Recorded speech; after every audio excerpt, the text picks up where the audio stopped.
What's up, everyone? Welcome back to the channel. Today, we're talking about something that I know is going to make a lot of people uncomfortable, but it needs to be said. We're talking about Hal Steinbrenner and why he is absolutely not his father. We're talking about how the Yankees have entered a cheapskate era under his ownership and how that mentality is destroying everything that made this franchise great. And I'm not going to sugarcoat this. I'm not going to pretend like everything is fine, because it's not fine, and Yankees fans deserve to know the truth about who's really running this team. Let me start by saying this. George Steinbrenner was not a perfect owner. He made plenty of mistakes. He was impulsive. He fired managers constantly. He made some terrible personnel decisions. But you know what George had that Hal doesn't? An obsession with winning, an absolute refusal to accept anything less than championships. George treated the Yankees like a legacy project, not a business investment. He cared about the pinstripes and what they represented more than he cared about profit margins. Hal Steinbrenner is the complete opposite. Hal treats the Yankees like a corporation. He looks at spreadsheets and revenue projections. He talks about financial sustainability and long-term business planning. He worries about luxury tax penalties and operating costs. And all of that might be fine if he owned a mid-market team, but he doesn't. He owns the New York Yankees, the most valuable franchise in baseball, a team that prints money regardless of whether they win or not. And instead of using that financial advantage to dominate, he's using it to maximize profits. Let's talk numbers, because the numbers don't lie. The Yankees generate more revenue than almost any other team in baseball. They have the Yes Network. They have massive sponsorship deals. They have ticket sales that remain strong even when the team underperforms. They have merchandise sales that dwarf most organizations. The money is there, the resources are there. But where is that money going? It's not going into payroll at the level it should be. It's not going into facilities and player development at elite levels. It's going into ownership's pockets. George would have never let that happen. When George owned the team, the Yankees had the highest payroll in baseball, and it wasn't close. He didn't care about the luxury tax because the luxury tax didn't exist yet, but even if it had, he wouldn't have cared. He would have paid whatever it took to field the best roster possible. He would have outbid everyone for the top free agents. He would have made trades without worrying about taking on salary. That's how you build a dynasty. That's how the Yankees won 4 championships in 5 years. What has Hal done? He's implemented internal budgets. He's made it clear to Brian Cashman that there are financial limits to what the team can spend. He's prioritized getting under luxury tax thresholds to reset penalties. He's operated the Yankees like they're the Kansas City Royals trying to be smart with limited resources, except the Yankees don't have limited resources. They have virtually unlimited resources. Hal is choosing not to use them. And I can already hear the defenders saying that Hal still spends more than most teams, that the Yankees' payroll is still top 5 in baseball, that he's not actually cheap compared to other owners. But that's the wrong comparison. The Yankees shouldn't be compared to other teams. They should be compared to their own potential. They should be compared to what they could be spending given their revenue. And by that standard, Hal is absolutely being cheap. Let me give you a concrete example. When Juan Soto was available, the Yankees had a chance to sign arguably the best hitter in baseball to a long-term deal, a generational talent who's going to be elite for the next decade. And what happened? The Mets outbid them. Steve Cohen, who has less revenue than the Yankees, was willing to spend more than Hal Steinbrenner.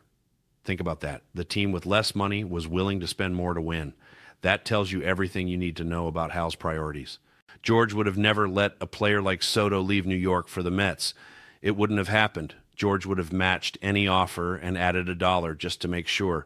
He would have viewed it as an insult to even be in a bidding war with the Mets. He would have blown everyone out of the water on day one of free agency. But Hal had his number. He had his budget. And when that number got exceeded, he walked away. That's not how the Yankees are supposed to operate. The luxury tax obsession is where Hal's cheapness really shows. The Yankees have repeatedly made roster decisions based on staying under certain luxury tax thresholds. They've let players walk. They've avoided signings. They've structured contracts in weird ways, all to minimize tax penalties. But here's the thing. The luxury tax is pocket change for an organization generating the revenue the Yankees generate. It's a rounding error. it should be completely irrelevant to decision making. But to Hal, it matters because Hal sees it as unnecessary spending. He sees it as money going out the door that doesn't have to. He doesn't view it as the cost of doing business when you're trying to win championships. He views it as waste. And that mentality has infected the entire organization. Everyone from Cashman on down knows that they have to operate within financial constraints that shouldn't exist. Let's talk about the farm system and player development because Hal's cheapness shows up there too. The Yankees have cut back on amateur scouting. They've reduced international spending. They've made decisions about development facilities and resources that prioritize cost savings over maximizing player growth. And the results speak for themselves. The farm system has declined. The pipeline of talent has dried up. The Yankees are less able to develop homegrown stars than they were a decade ago. George understood that you have to invest in every aspect of the organization. You can't just spend on major league payroll and ignore everything else. You need the best scouts. You need the best development coaches. You need the best facilities. You need to be first class in every department. Hal doesn't see it that way. He sees those areas as places where you can trim costs without affecting the major league product. But that's short-sighted. The effects might not show up immediately, but over time, underinvesting in development comes back to hurt you. The facility situation is actually embarrassing. The Yankees Stadium is great, but the minor league facilities and spring training complex are not premier anymore. Other organizations have passed them by. Teams with fraction of the Yankees' resources have better setups for developing players.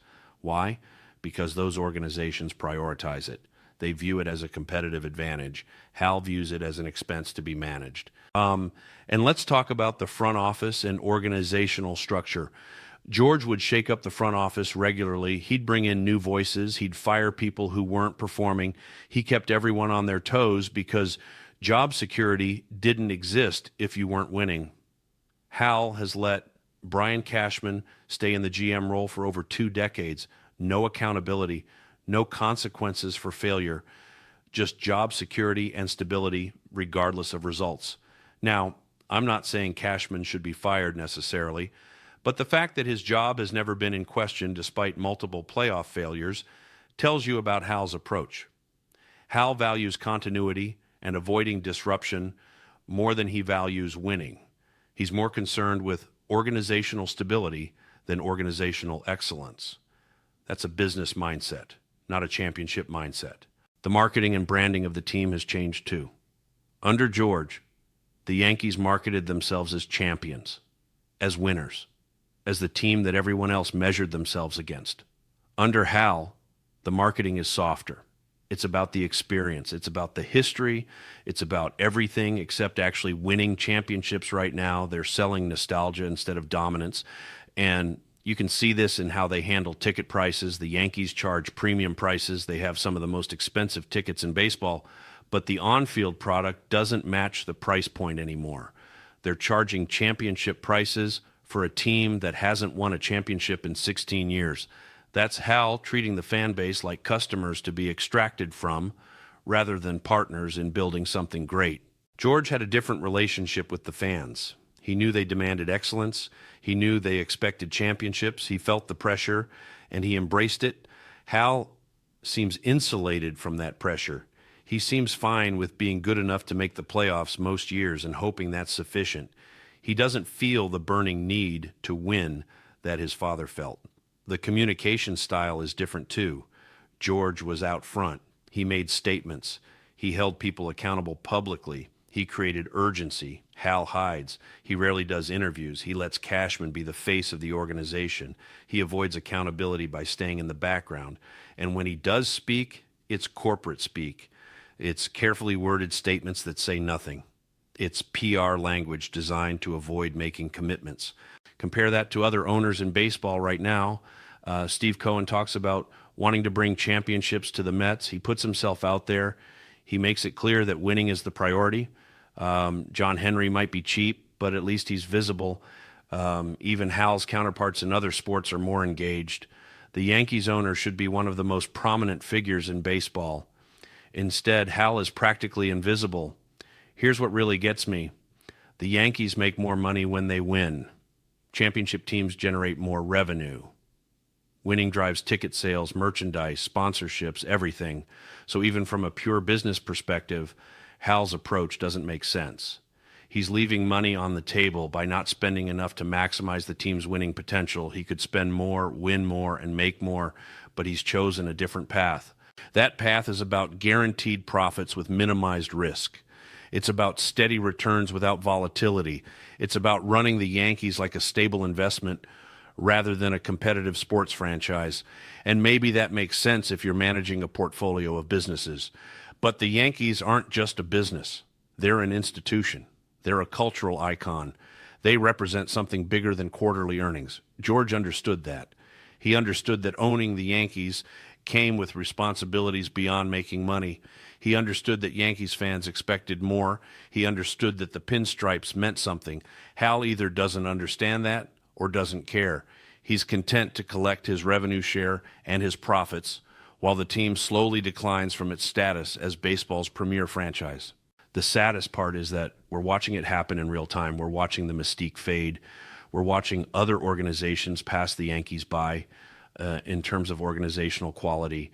We're watching the championship drought extend year after year. And at the center of it all is an owner who simply doesn't have the same drive to win that his father had. Hal Steinbrenner is not George Steinbrenner, not even close. George was obsessed with winning to a fault. Hal is focused on running a profitable business. George would spend recklessly to win. Hal won't even spend aggressively. George created a culture of championship expectations. Hal has presided over a culture of comfortable mediocrity. And until that changes, until Hal either embraces what it means to own the Yankees or sells to someone who will, this franchise is going to continue falling short of what it should be. The Yankees should be the Dodgers. They should have the resources, the talent, the organizational excellence to win championships regularly. Instead, they're a well-run business that occasionally makes the playoffs. That's Hal's legacy. That's the cheapskate era of Yankees baseball, and it's only going to change if fans stop accepting it and start demanding more from ownership. Let me know your thoughts in the comments. Subscribe if you want more real talk about this organization, because I'm going to keep calling this out until something changes.